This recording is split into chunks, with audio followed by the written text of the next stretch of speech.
Hello, good morning, students. Today in 12th class mathematics, we are continuing exercise 13.2. Exercise 13.2 में we had completed up to question number 11. आज start कर रहे हैं हम लोग question number 12 से. Question number 12 में a die is tossed thrice. Die tossed thrice. फिर इसके बाद find the probability of getting an odd number at least once.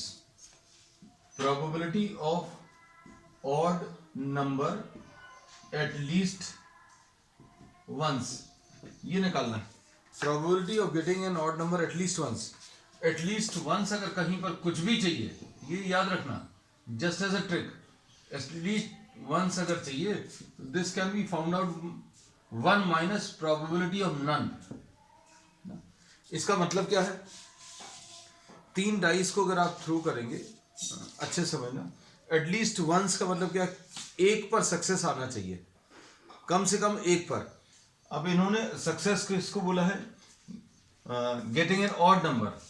Success of the event is what? Getting an odd number. अब इन्होंने बोला 3 बार dice को toss किया, at least once you are getting an odd number. आपको success कम से कम एक बार मिल रही है. मतलब क्या बोलेंगे? 3 बार डाइस को थ्रो किया तो odd number is a success. Odd number को अभी हम लोग ओ लिख रहे हैं and this is a success. ठीक है. Even number, this is not a success, है ना. अब इन्होंने क्या बोला? अगर एक डाइस को 3 बार टॉस करें या 3 डाइस को एक साथ टॉस करें तो क्या क्या पॉसिबिलिटीज हैं? इन्होंने बोला odd number, even number, even number. फिर even number on the first, odd number on the second and even number on the third. फिर इसके बाद even, even, failure, failure, success. ये सक्सेस 1 टाइम्स, सक्सेस 1 टाइम्स, है ना. अब इन्होंने अगला क्या बोला है? इसके बाद एटलीस्ट वंस चाहिए, मतलब कम से कम एक बार सक्सेस मिल जाए, कम से कम एक बार ऑड आ जाए. तो कम से कम एक बार ऑड कब होगा? सोचकर देखो. 3 बार अगर आपने टॉस किया है तो फर्स्ट चांस में ऑड आ जाए, सेकेंड और थर्ड चांस में इवन नंबर्स आ जाए. Even on the first toss, odd on the second and even on the third. और इधर क्या है?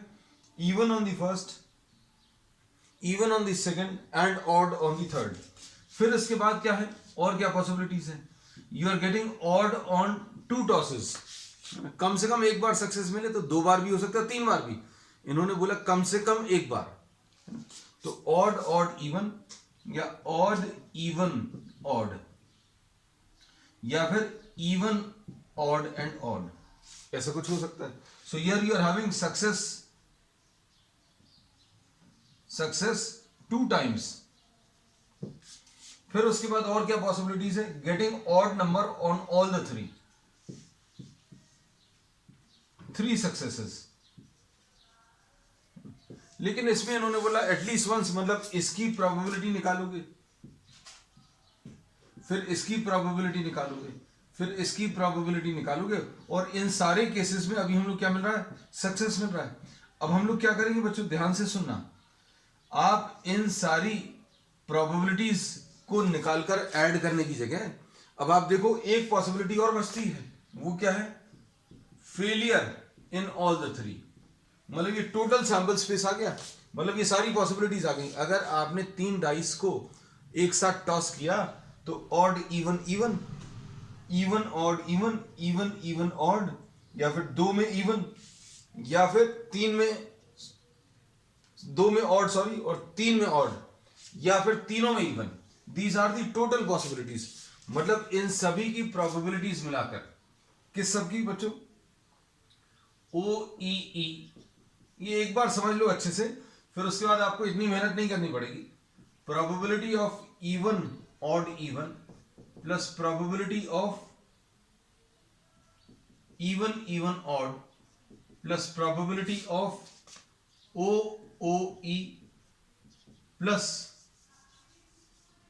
probability of odd even odd plus probability of even odd odd plus probability of odd odd and odd plus probability of even even and even, इन सभी की probabilities को add करके क्या मिलेगा? 1 मिलेगा। लेकिन अभी हम लोगों को निकालना क्या था बच्चों? इतना सारा कुछ निकालना था। इन सभी केसेस में सक्सेस मिलेगी at least once you are getting an odd number, at least once you are getting an odd number. देखो, एक बार ऑड, एक बार ऑड, एक बार ऑड, फिर इसमें 2 बार ऑड है, फिर इसमें 3 बार ऑड है। इन सबका एडिशन अगर निकालना तो कैसे निकालेंगे? इन सबका एडिशन निकालने के लिए 1 माइनस पीई, तो यही अभी हम लोगों ने बोला था। प्रोबेबिलिटी ऑफ एटलीस्ट वंस अगर निकालना तो 1 माइनस नन निकाल लो। 1 minus probability of none showing odd, मतलब क्या है? 1 minus probability of all 3 showing even number. ठीक, अब ये है तरीका कैलकुलेट करने का। तो एज अ ट्रिक इसको याद रख लेना। आज अभी हमने कॉन्सेप्चुअली सारी चीजें बता दी और अब आगे ये अभी हम लोग डायरेक्टली यूज करेंगे। एटलीस्ट वंस अगर कुछ निकालना है, जो जिस चीज का भी एटलीस्ट वंस निकालना है, तो 1 माइनस प्रोबेबिलिटी ऑफ नन निकाल देना। अब देखो इसको करेंगे कैसे।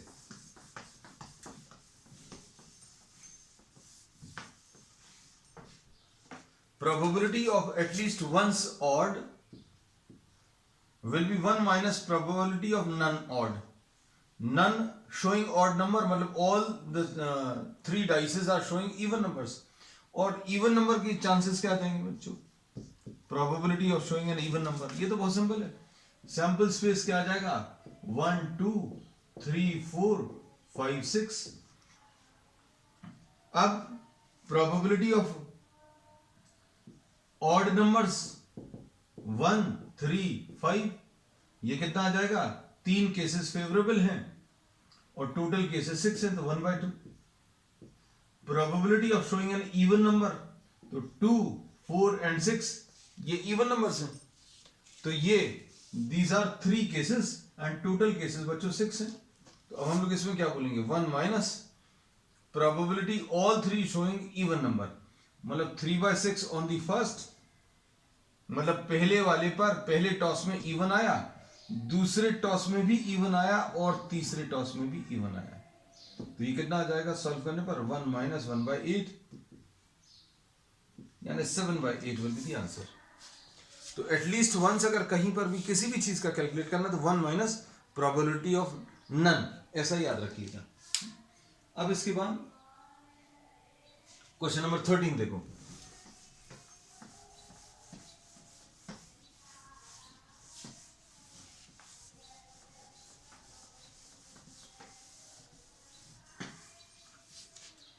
Probability of 13th में, sorry, probability you have to find in 13, 2 balls are drawn at random with replacement from a box containing 10 black and 8 red balls. Question number 13, एक box है, इसमें 10 black and 8 red balls ऐसा दिया हुआ है। 2 balls are drawn with replacement, मतलब ball निकाली आपने, उसका कलर देखा और वापस रख दिया। अब इसमें क्या बोला? Find the probability, first part में, both red, both balls red का कैसे निकालेंगे? Probability of drawing red on the first and probability of red drawing on the second. पहली बॉल रेड आनी चाहिए, दूसरी भी बॉल रेड आनी चाहिए। इसको अभी हम क्या लिख सकते हैं? PR1 इंटू PR2, एंड अगर वर्ड लगा है मतलब दोनों चीजें होनी, और दोनों चीजें यूज होनी है, मतलब R1 भी आना चाहिए एंड R2 भी आना चाहिए। तो क्या करेंगे? प्रोबेबिलिटीज को मल्टीप्लाई करेंगे, मल्टीप्लिकेशन थ्योरम। अब R1 कितना है बच्चों? रेड निकालने के चांसेस 8/18, फेवरेबल केसेस 8 हैं डिवाइडेड बाय टोटल केसेस 18, तो यह आ जाएगा 8/18 इनटू, बॉल वापस रख दी तो इसमें कोई चेंज नहीं आएगा, 8/18, तो इसका आंसर कितना 4/9, 4/9 16/81 आ जाएगा। नेक्स्ट इसके बाद first ball is black and second is red. First ball is black and the second one is red.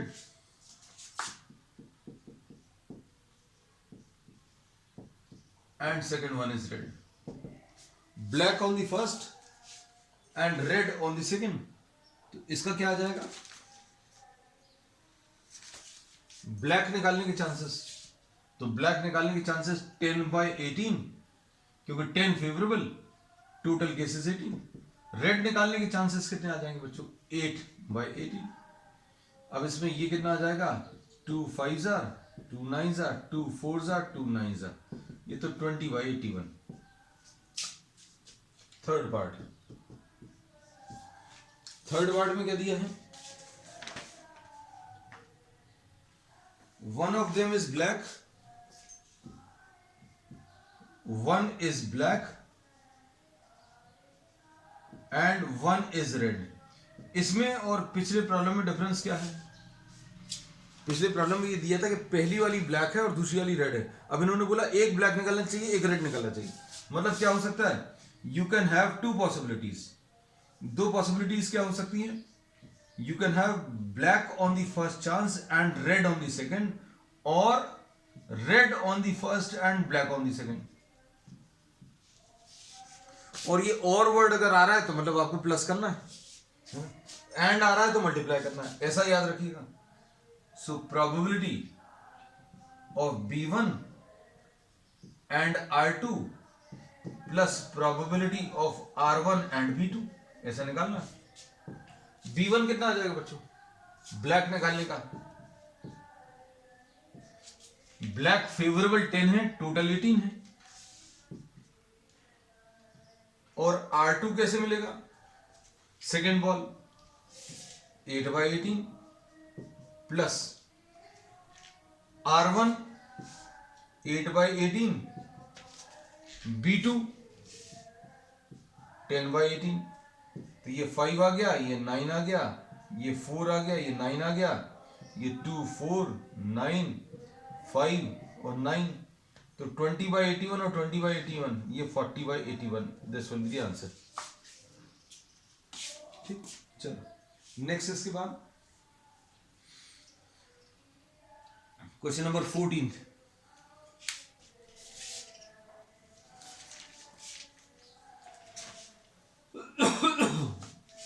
Question 14 देखो, बहुत प्रैक्टिकल प्रॉब्लम है बच्चों, पढ़कर देखना। ये आपको खुद भी ऐसा महसूस होगा, मतलब इसमें मैथमेटिक्स सिर्फ एक फॉर्मूला भर है जो बार बार यूज हो ना, बाकी सारी चीजें आपकी अंडरस्टैंडिंग पर है प्रॉब्लम की।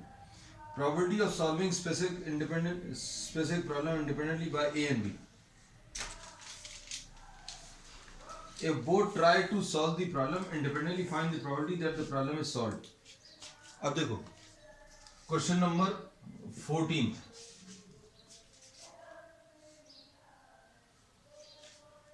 probability of A solving को अब ये लोग PA लिख दे रहे हैं, और PA की वैल्यू बच्चों प्रॉब्लम में दी हुई है 1/2। प्रोबेबिलिटी ऑफ B सॉल्विंग ये कितना दिया हुआ है? ये 1/3 दिया है। अब इसमें कहा है problem is solved, problem solve होना चाहिए, तो कैसे सॉल्व हो सकता है बच्चों? A solving and B solving, दो लोग मिलकर सॉल्व कर रहे हैं और प्रॉब्लम सॉल्व हो जाए, तो कैसे हो सकता है? A solving and B solving, और A solving and B not able to solve, और A not solving and B solving, ऐसा भी हो सकता है। अब क्या करेंगे इसमें? Probability that the problem is solved में अभी हम लोग इन सभी को कैलकुलेट करेंगे और ऐड कर देंगे। A and B bar, sorry, A bar and B, A and B, A solving, अच्छा इसमें ए नॉट सॉल्विंग भी निकाल लें। A not solving will be 1 minus P A solving 1/2 दिया है, तो A not solving 1 minus P यानी 1 minus 1/2 यानी कि 1/2 आ जाएगा। बी नॉट सॉल्विंग ये 2/3। अब देखो सारी चीजें ऐड कर लो। ए सॉल्विंग ये P A into P B लिख लें, थोड़ा सा और डिटेल में लिख लें, plus P A into P B bar plus P A bar into P B. Values रखकर सॉल्व करना बस। पी ए कितना है 1/2 इंटू पी बी कितना है 1/3 plus P A 1/2, B not solving 2/3 plus A bar 1/2 P B 1/3। तो ये कितना आ जाएगा 1/6 प्लस 2/6 प्लस 1/6 यानी 4/6 और ये 2/3 विल बी द आंसर। अब इसको अभी हम लोग ऐसा भी बोल सकते हैं, problem is being solved, problem this will be probability of, ये आंसर आ गया बच्चों, है ना। एक और तरीका, at least one of them solves, भाई कम से कम एक जना सॉल्व कर दे, कम से कम एक अगर सॉल्व करेगा तो कैसे निकालेंगे 1 minus probability of none of them solving, मतलब 1 माइनस ए बी नहीं सॉल्व कर पा रहा एंड बी भी नहीं सॉल्व कर पा रहा। ए नहीं सॉल्व कर रहा 1/2, बी नहीं सॉल्व कर रहा 2/3, तो यह आ जाएगा 1 माइनस 1/3 यानी 2/3। तो आज जो अभी हमने आपको ट्रिक सिखाई है उसकी मदद से भी आपको ये आंसर मिल रहा है, and this can be done in the, this method can be adopted in board also, no issue with it. उसके बाद question number 15।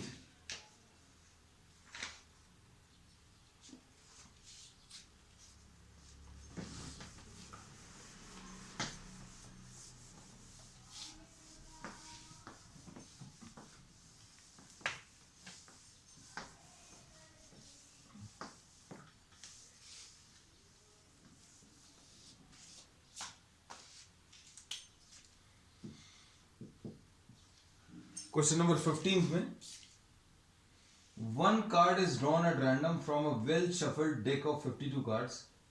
In which of the following cases are the events E and F independent?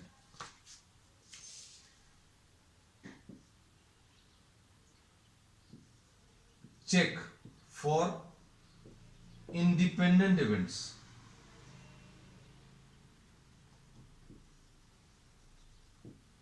कैसे होता है?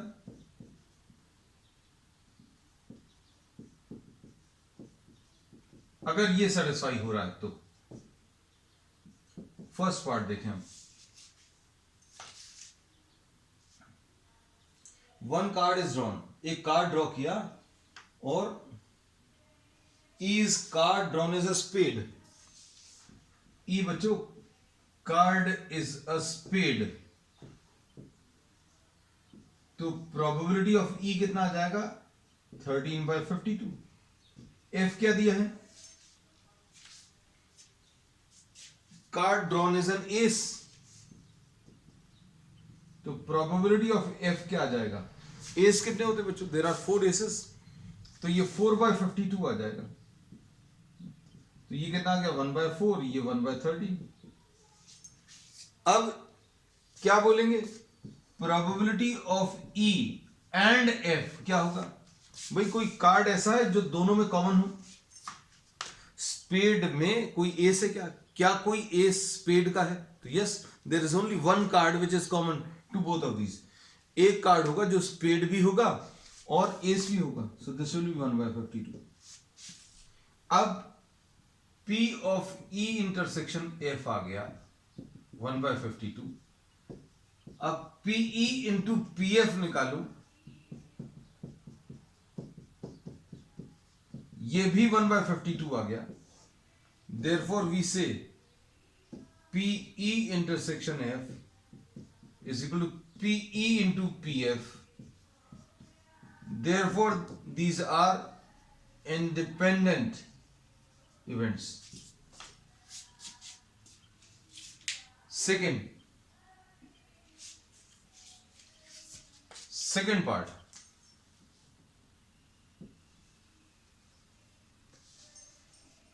थोड़ा सा time save करेंगे बच्चों अभी हम लोग।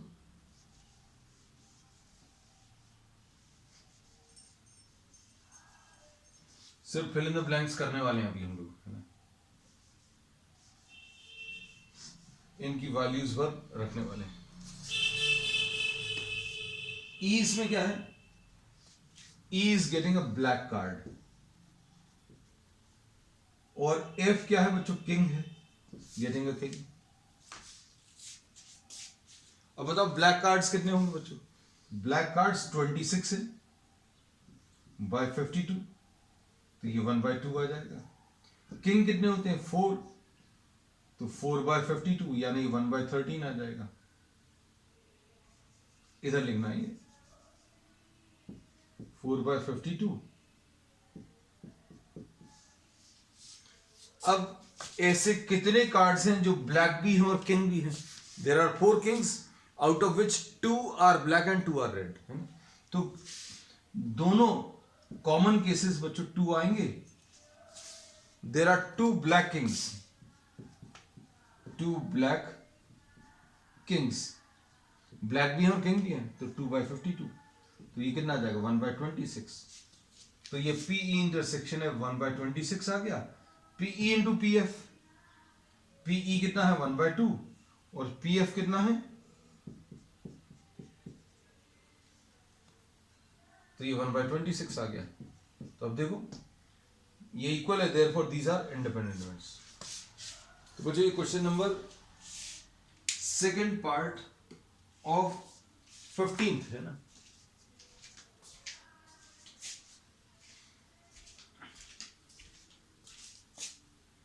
अब इसके बाद third part, the card drawn is a king और अ क्वीन। अब इसमें फिर से अभी हम लोग थोड़ा सा टाइम सेव करेंगे बच्चों।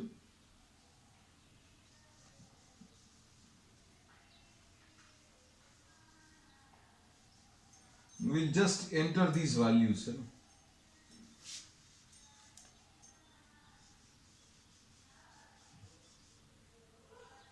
चलो ई क्या है इसमें? किंग और क्वीन।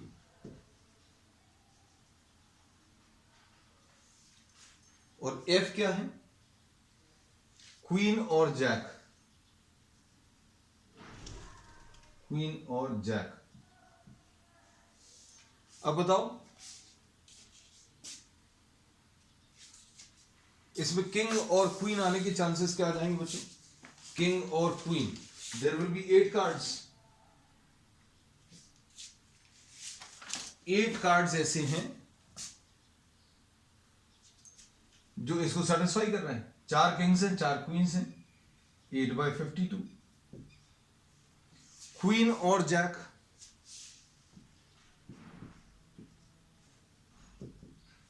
तो ये कितना आ जाएगा? ये आ जाएगा 4 2 2/13 और ये कितना आ जाएगा बच्चों? 2/।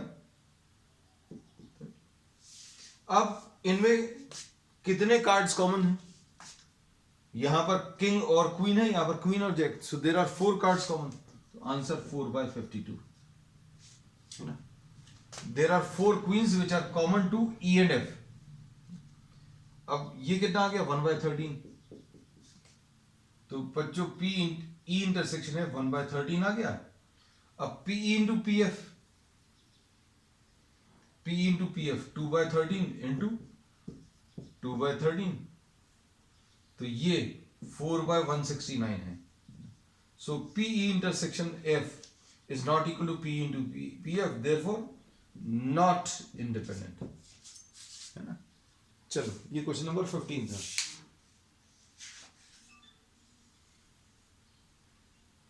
अब इसका क्वेश्चन नंबर 16 देखो.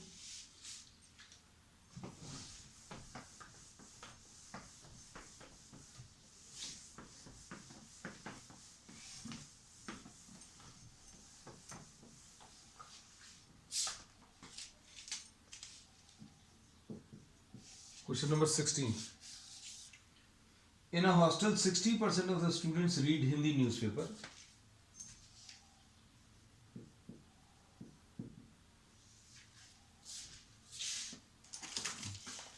इसमें प्रोबेबिलिटी दिया हुआ है.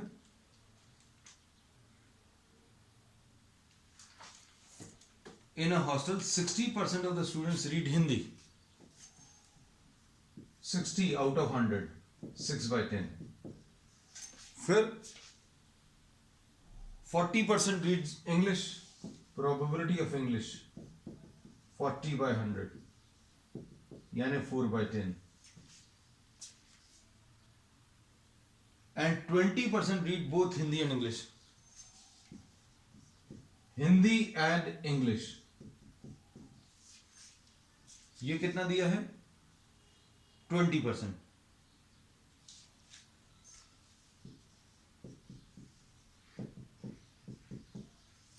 यानी ये 2/5 आ जाएगा. ठीक. अब इसमें क्या पूछा? फाइंड द प्रोबेबिलिटी दैट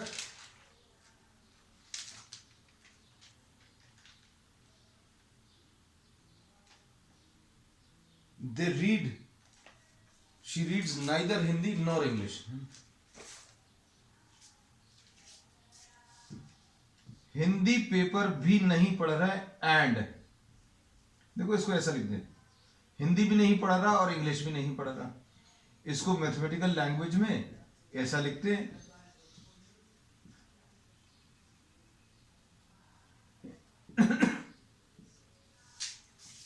अब ये हम लोगों ने लास्ट टर्म में भी डिस्कस किया था. ये सेट थ्योरी का एक रिजल्ट है. ये होता है H यूनियन E बार. तो ये क्या आ जाएगा? Probability of H union E बार. ठीक, ऐसा लिख सकते हैं. अब इसमें और क्या बोला है? ये आ जाएगा 1 minus P of H union E. अगर किसी चीज H यूनियन E बार अगर निकालना, H union E not happening, तो 1 माइनस H यूनियन E निकाल लो. अब ये कैसे निकलेगा? H union E, this will be P of H plus P of E minus P of H intersection E. Formula लगा दो. तो PH कितना है बच्चों? 6/10. E कितना है? 4/10. दोनों का कितना दिया? 2/10. तो आंसर कितना आ जाएगा? 6 plus 4 10, 10 minus 2 8, 8/10 is the answer.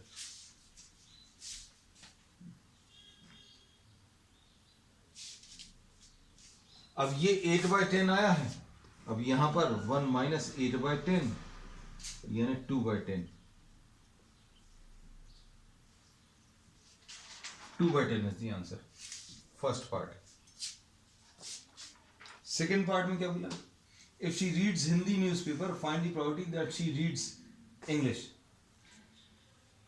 Probability किसका निकालना है? She reads English.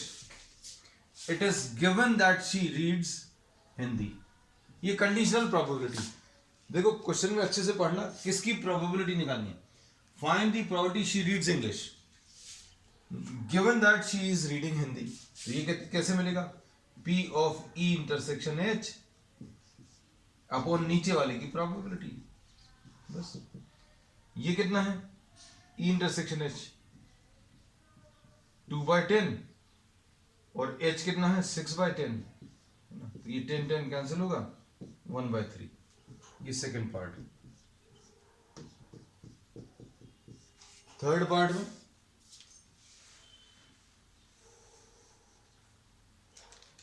if she reads English newspaper, find the probability she reads Hindi।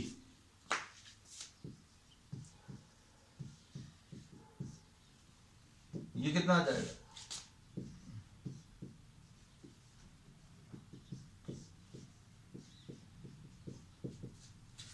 ये कितना आ जाएगा 2/10 अपॉन P of E, ये 1/2 आ जाएगा। So this is the answer. अब 17, the probability of obtaining an even number on each die. Even prime number, बच्चों prime numbers कितने होते हैं? Prime numbers there are 2, 3 and 5।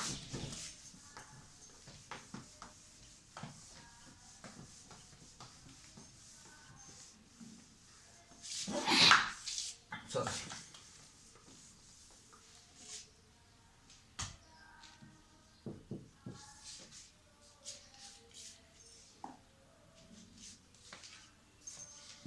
Prime number कितना आएगा 2, 3 and 5। Even prime number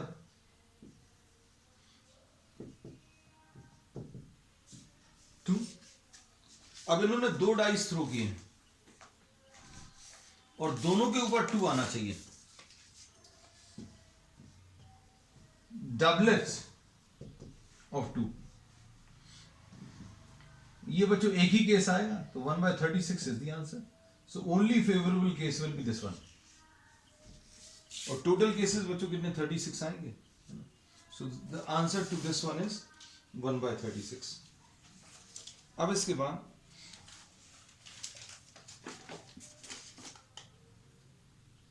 two events A and B are independent. A and B अगर independent है बच्चों, इसमें सारे ऑप्शंस तो